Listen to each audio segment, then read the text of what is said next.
question is, are there demons? And the Bible is just very clear about the existence of the presence of a spiritual world.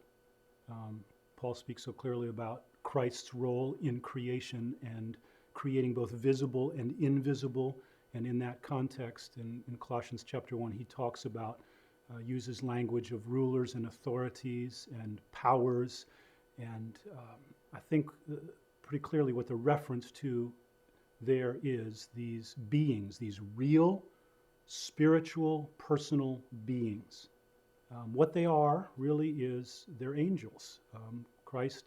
God created through the agency of Christ all things visible and invisible, and you have this realm, this race, if you will, of beings, not human race, but an angelic race.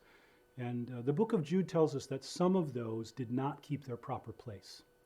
And so led by one of their members, Satan, a strong angel, rebelled against God and led with him a host of angels against God, in opposition to God. And so we have these real spiritual beings that we refer to as demons, and we see their activity in opposition to God. That's basically how they're described, how they're presented in Scripture as being opposed to the work of God. So it's no surprise that in the gospel we see this eruption of demonic activity when Christ comes.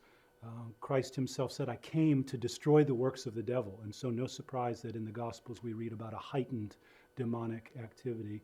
And so when Paul does now, reflecting back, talk about both what he observed and has been taught and reads about in the Old Testament scriptures, he, for example, in places like Ephesians chapter 6, he speaks about these rulers and authorities and is referring to these real, spiritual, personal beings.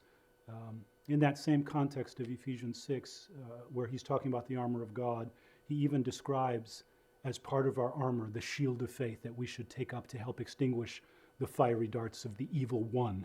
And so even though that's a specific reference to Satan, it speaks about the personality, the real personality of these beings. So yeah, the Bible clearly speaks about a spiritual realm that is populated by real spiritual beings in opposition to God. The wonderful thing for Christians is that Christ, here's what Paul says in Colossians chapter 2, they were disarmed in the work of Christ on the cross. And so for a believer, not only is there no need to ultimately fear them, but there is great rest and great confidence that Christ has defeated them.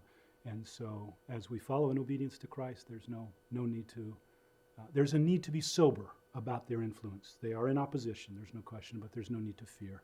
Greater is he who is in you than he who's in the world and all his hosts.